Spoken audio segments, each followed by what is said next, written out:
अनेक क्षेत्रातले काही मान्यवर इथे समोर बसलेले आहेत.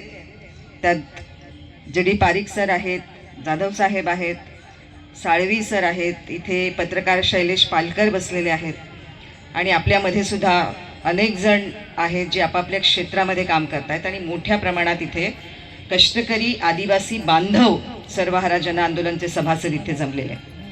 आणि या सगळ्यांच्या उपस्थितीमध्ये आपण आपला हे शिवराय ते भीमराय समता मार्चचं 9वं वर्ष आज साजरं करतोय. आज गुढीपाडवा असल्यामुळे त्या सणाचा परिणाम सुद्धा आजच्या आपल्या कार्यक्रमावर झालेला आहे.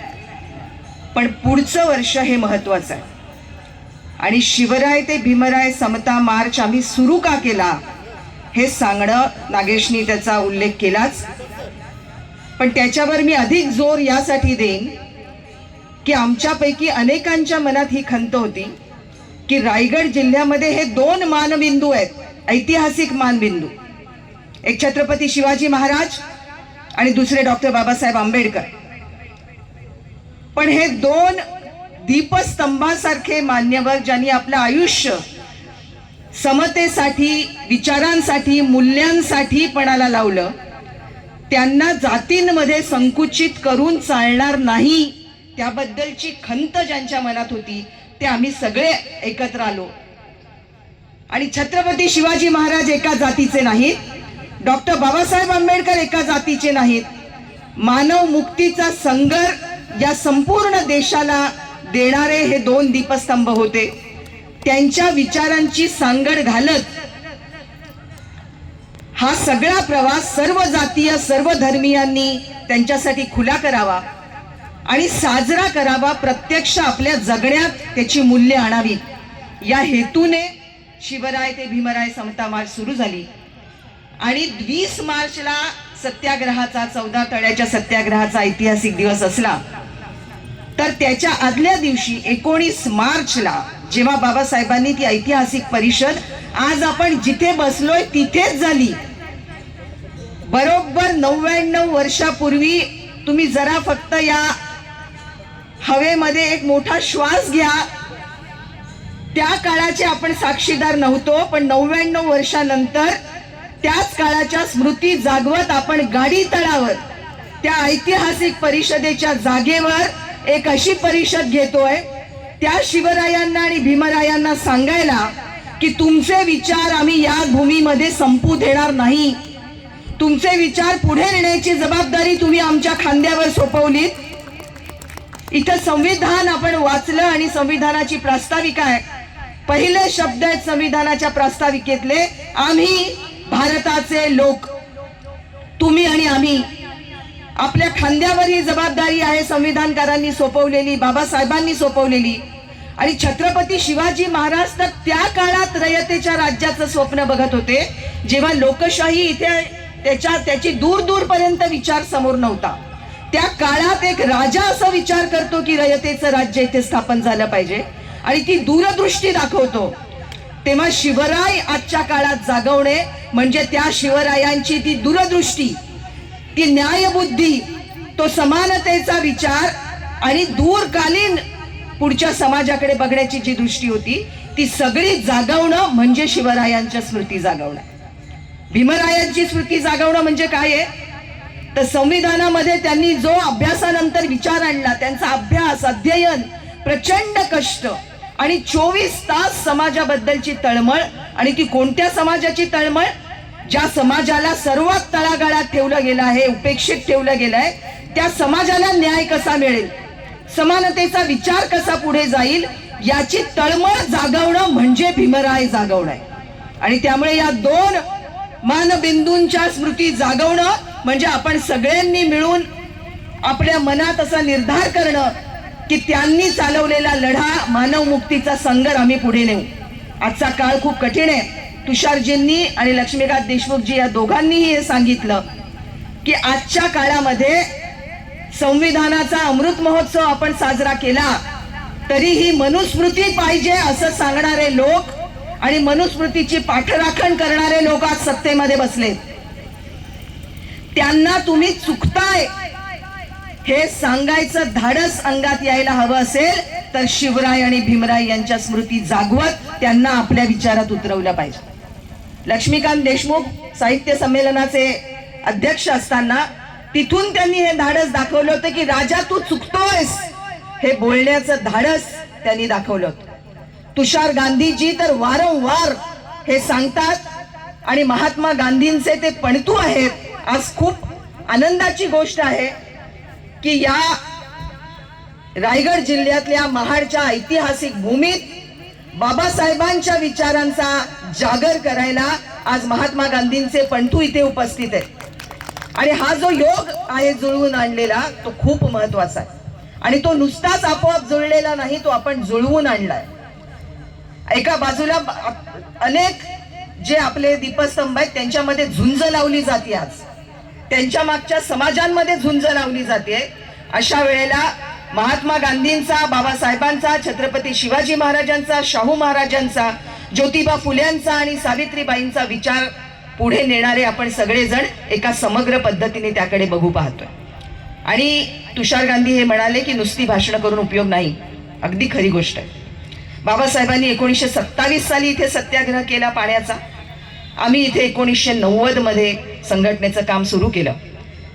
त्यानंतरही एक गाव एक पाणवठा महाड पासून 30 किलोमीटर अंतरावर असलेल्या गावांमध्ये झालेला नव्हता.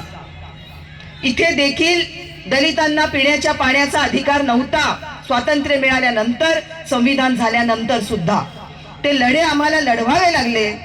पाणी मोकळं करावं लागलं आणि बाबासाहेबांनी सुरू केलेल्या वाटेवर चालत आम्हाला त्या अन्यायाच्या वर आवाज उठवावा लागला. आदिवासी समाज जंगलामध्ये वर्षानुवर्ष राहतोय, पिढ्यानपिढ्या जंगल जोपासतोय, पण जंगल भूमीवर हक्क मिळालेला नाही. तो लढा आम्ही आजही लढतोय. असे अनेक लढे, न्यायाचे, समानतेचे, हक्क मिळण्याचे लढे आम्ही लढतोय आणि त्यामध्ये अनेक जण सहभागी होत आहेत. तो विचार आपल्याला पुढे न्यायचा आहे आणि प्रत्यक्ष राबवायचा आहे. नुसता विचार नाही, तो प्रत्यक्ष कृतीमधून पुढे आणत आपण पुढे निघालोय. या पूर्ण वर्षभरात आपण अनेक कार्यक्रम करणार आहोत, ज्याचं नियोजन करायला उद्या आपल्याला बसायचंय. 20 मार्च हा दिवस आपण त्यासाठी ठेवलाय आणि ही पूर्ण शताब्दी वर्ष आपण कसं राबवणार, प्रत्यक्ष कृती काय करणार, कुणाकुणापर्यंत पोहोचणार, याचं नियोजन आपल्याला उद्या करायचंय. पण आज या संमेलनाची आजच्या सांगता करताना एकतर नागेशचं सर्वात कौतुक केलं पाहिजे की महाडच्या या ऐतिहासिक संगराला त्यांनी एका नव्या पद्धतीने अनुभवांच्या भाषेत, संवादी भाषेत उतरवण्याचा प्रयत्न केलाय. मला त्यांनी दुपारी हे पुस्तक दिलं आणि थोडा एक तासभर सगळे कार्यकर्ते इकडे तिकडे होते, पण त्या तासाभरात मी ते वाचून झालं. आम्ही त्या तिथे असणाऱ्या पोलीस इन्स्पेक्टरना सुद्धा ते भेट दिलं की जरूर वाचा, हे वाचायची गरज आहे. तेव्हा या निमित्ताने नागेशने हे लिहिलंय. आजची पिढी खूप कमी लिहिते, पण नागेश हे लिहितोय आणि मला दिसतच नाहीये नागेश कुठे आहे. आणि नागेशचं मनपूर्वक अभिनंदन. सर्वांनी आपण जोरदार टाळ्या वाजवून अभिनंदन करू आणि असंच लिहित राहा. आणि नागेशच्या पिढीतले आणि त्याच्या पुढच्या पिढीतले सुद्धा जे आहेत त्यांना सुद्धा या निमित्ताने आवाहन की लिहिते व्हा. लिहिण्यातून ज्या स्मृती राखल्या जातात, कागदावर उतरवल्या जातात, ते अक्षर बनतं, ते मिटू शकत नाही. तेव्हा पुढच्या काळापर्यंत या स्मृती पोचवायच्या असतील तर ते अक्षर कागदावर उतरवावंच लागतं. तेव्हा लिहिते व्हा, जाणते व्हा आणि या स्मृती जतन करत राहा. माझ्या मांडणीच्या शेवटच्या भागाकडे मी येतेय. आज या संमेलनाच्या निमित्ताने आपल्याला काही महत्वाचे ठराव करायचे. ज्या ठरावाची चर्चा पहिल्यांदा 2018 मध्ये जेव्हा ही मोहीम सुरू झाली तेव्हापासून चालू आहे, पण या ठरावाला शताब्दी वर्ष पूर्ण होताना पूर्ण झालेलं बघायचं आहे आपल्याला. आणि त्यामुळे ते 3 ठराव असे आहेत की बाबासाहेब जसे फक्त एकाच जाती समूहापुरते मर्यादित नव्हते, त्यांचं कर्तृत्व मर्यादित नव्हतं आणि त्यांचे सहकारी सुद्धा एकजातीय नव्हते. ही प्रचंड मोठी यादी आहे. आता वाचायला वेळ नाही म्हणून आपण वाचणार नाही, पण उद्या जे इथे आहेत त्यांनी जरूर चौदार तळ्याच्या बाजूला लावलेली सगळी पोस्टर वाचत जा. मी विशेषतः सर्व तरुणांना हे आवाहन करीन, बाबासाहेबांच्या सर्व सहकार्यांची माहिती देणारी मोठी पोस्टर्स तिथे लावलेली आहेत आणि ते सर्व जातीय आहेत, सर्व धर्मीय आहेत. जिथे मनुस्मृती जाळली गेली तिथली जमीन त्या परिषदेला जागा द्यायला कोणी तयार नव्हतं. तेव्हा फतेखान देशमुखांनी एका मुस्लिम सहकार्याने बाबासाहेबांच्या त्या परिषदेसाठी दिली होती. आज ही जिथे आपण बसलोय गाडीतळ, ते झापाचं थिएटर होतं आणि ते थिएटरची जागा या मीटिंगसाठी देण्यात आली. तेव्हा असे अनेक सहकारी बाबासाहेबांनी जमवले होते आणि ते त्यांच्यासाठी जीवाचं रान करायला तयार होते. त्यापैकी सर्वात महत्वाचे जे सहकारी होते ते म्हणजे अनंत चित्रे, ज्यांनी आग्रहाने बाबासाहेबांना महाडमध्ये आणलं. दुसरे सहकारी सुरबानाना टिपणीस, जे तरुण नगराध्यक्ष महाडचे, केवळ 24 वर्षाचे असताना नगराध्यक्ष झाले. पण नगराध्यक्ष झाल्यानंतर क्रांतिकारी ठराव त्यांनी या नगर परिषदेचा करून घेतला आणि इथले पाणवठे खुले करण्याचा जो निर्णय, जो ठराव घेतला, ज्याची अंमलबजावणी करायला त्यांनी बाबासाहेबांना इथे आणलं. आणि मगाशी मिलिंद टिपणीसांनी आपल्याला संपूर्ण अनुभव सांगितलाय की त्यांच्यावर चालून आले लोक तेव्हा सुद्धा न डगमगता चित्रे आणि टिपणीस उभे होते. या दोघांचाही मान राखण्यासाठी 2007 मध्ये महाराष्ट्राच्या शासनाने घेतलेला निर्णय आहे की डॉक्टर बाबासाहेब आंबेडकरांच्या स्मारकामध्ये जे ऑडिटोरियम आहे त्याला सुरबानाना टिपणीसांच्याचं नाव देण्यात यावं आणि त्याच स्मारकामध्ये जे बहुउद्देशीय सभागृह आहे त्यांना अनंत चित्रेंचं नाव देण्यात यावं. हे पारित झालेले ठराव आहेत, पण आजपर्यंत त्याची अंमलबजावणी झालेली नाही. आपल्या आजच्या या संमेलनाचा परिषदेच्या वतीने आपण हा ठराव मांडतोय की सुरबानाना टिपणीसांचं नाव ऑडिटोरियमला आणि अनंत चित्रे यांचं नाव बहुउद्देशीय सभागृहाला देण्याचा जो ठराव शासनाने आधीच पारित केलाय त्याची या शताब्दी वर्षात पूर्णपणे अंमलबजावणी व्हावी. हा ठराव मान्य आहे सर्वांना? तो मान्य असेल तर सर्वांनी हात वर करून अनुमोदन द्या. दुसरा ठराव आपण असं मांडतोय की सुरबानाना टिपणीसांचं गोविंद निवास, हे जिथे बाबासाहेबांनी सगळी रणनीती बसलोय ती गाडी तळाची जागा, ही देखील शासनाने ऐतिहासिक परिषदेचं ठिकाण म्हणून जतन करावं. इथे वेगवेगळे उपक्रम राबवता येतील. इथे त्या ऐतिहासिक सत्याग्रहाच्या स्मृती मांडणारं प्रदर्शन करता येईल, इथे बाग करता येईल, इथे मंच उभारण्यात येईल, जो मंच पुरोगामी विचारांच्या आणि विविध विचारांच्या मंडळींना उपलब्ध करून दिला जाईल आणि चळवळीचे ठिकाण म्हणून हे गाडीतळ होईल. आज आम्हाला सुरुवातीला पोलिसांनी गाडीतळाची परवानगी नाकारली होती, पण त्यानंतर दिली. त्याबद्दल जे कोणी जबाबदार अधिकारी आहेत त्यांचे आम्ही आभार मानतो, त्यांना धन्यवाद देतो. पण हे लक्षात घ्या की हे गाडीतळ ऐतिहासिक चळवळीचं, संघर्षाचं, लढ्याचं मैदान आहे. त्या लढ्याच्या मैदानाला फक्त पार्किंग प्लेस करून टाकू नका. त्याचं नाव गाडीतळ आहे कारण इथे जुन्या काळी बाजाराला लोक यायचे तेव्हा बैलगाड्या इथे बांधायचे. त्या गाड्यांचा हा तळ होता, पण म्हणजे ती पार्किंग प्लेस नाही. ही एका ऐतिहासिक संघर्षाच्या ठरावाची जागा आहे आणि त्याची स्मृती जतन केलीच पाहिजे असा ठराव आणि या निमित्ताने शासनाकडे मागणी आपण या परिषदेच्या वतीने करतोय. मंजूर आहे? तर हे तिन्ही ठराव आपण करणार आहोत आणि चौथा ठराव आपल्या स्वतःसाठी आहे.